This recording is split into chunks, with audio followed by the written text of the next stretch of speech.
They say Eve was the first woman, the perfect creation, the obedient one. But what if everything we were told was only half the truth?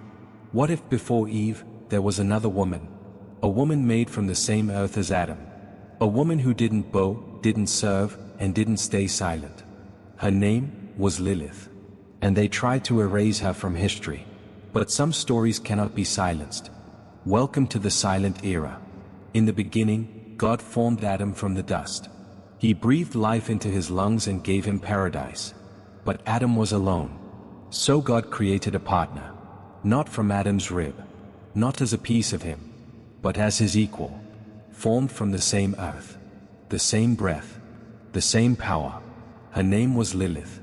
She walked beside Adam, not behind him. She spoke with fire in her voice.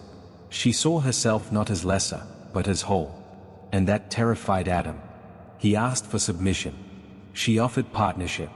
He demanded control. She said no. Their conflict shattered the peace of Eden. And then, Lilith did something unthinkable. She spoke the forbidden name of God. A name not meant for mortal tongues. A name that carried power beyond comprehension. And with that name, she rose. She didn't fall. She escaped. She fled Eden and flew to the edge of the world, to the dark waters of the Red Sea, a place untouched by divine order. There, Lilith made her home among the chaos, among spirits, shadows, and forgotten things.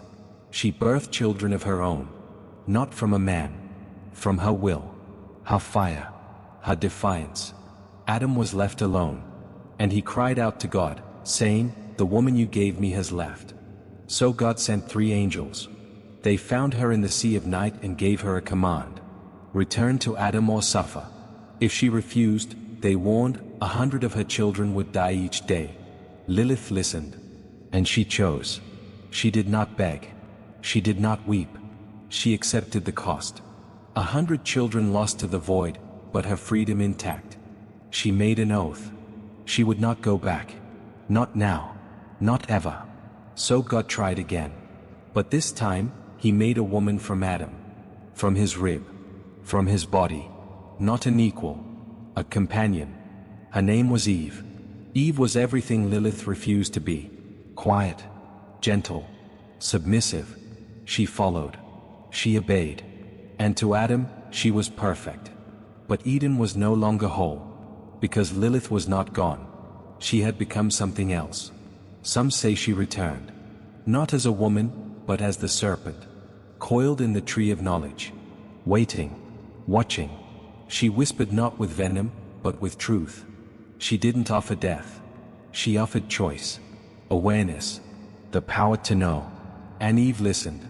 When Eve took the fruit, she opened her eyes. And for that, she was blamed.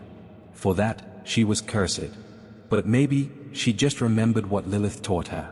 Maybe the fall was not a punishment. Maybe it was a beginning. Long before she was feared, Lilith was worshipped. In Sumerian texts, she was Lilitu, the spirit of wind and storms. A divine force. In Babylon, she stood beside the goddess Ishtar, representing desire, power, and night. She was carved into stone. Wings spread. Feet resting on lions. Surrounded by owls. A symbol of wisdom. Of wildness. Of sacred rage. But the world is not kind to wild women. Power that cannot be controlled must be destroyed. So Lilith was rewritten. Not as a goddess, but as a demon. They said she killed infants. Seduced men.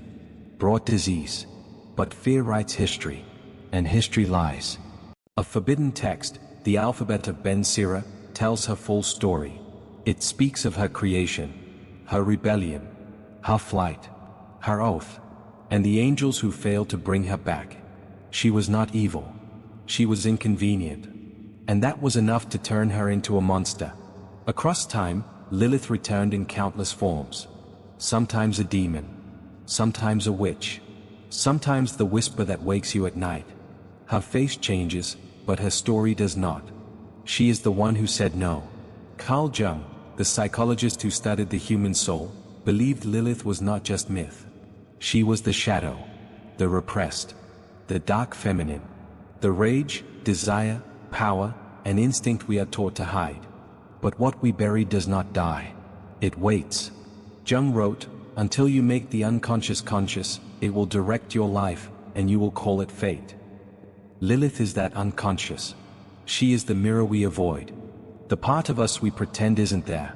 But when we deny her, we deny ourselves. She is not just a woman in a story. She is the voice inside every person who refuses to be owned. She is the scream behind silence, the fire beneath obedience, the soul beneath submission. They called her demon. But demons are often nothing more than gods who refuse to kneel. If Lilith had stayed in Eden, the world might have been different. A place of balance, of duality, of shared power. But instead, her departure split creation. The masculine was elevated, the feminine was buried, and the world began to fracture. They say the great flood came because of sin. But what if it came because of imbalance? Because creation had lost its other half? What if Lilith's absence wasn't a curse on her, but on all of us? Throughout history, those in power have rewritten stories to suit their needs. They erased the goddesses, burned the priestesses, silenced the prophets. They called holy women witches, called wisdom heresy, and buried Lilith under layers of fear. But you can't kill a truth that was never born. Lilith exists beyond the page, beyond the myth. She exists in the moment someone says, "I will not bow." In the choice to leave what no longer fits. In the silence after a scream. Her story was not meant to be remembered. But it is. Her name was not meant to be spoken. But we speak it. Her fire was meant to be extinguished. But it still burns. She lives in dreams. In rebellion. In every woman who walks away. In every man who breaks a pattern. In every soul who chooses freedom over fear. Lilith was not the villain. She was the warning. The spark. The untold beginning. And she never left.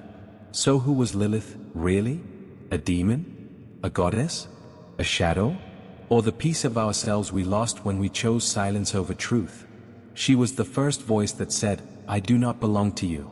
And that voice still echoes. This is the silent era. And Lilith was never silent. She was the first to rise. And now, it's your turn.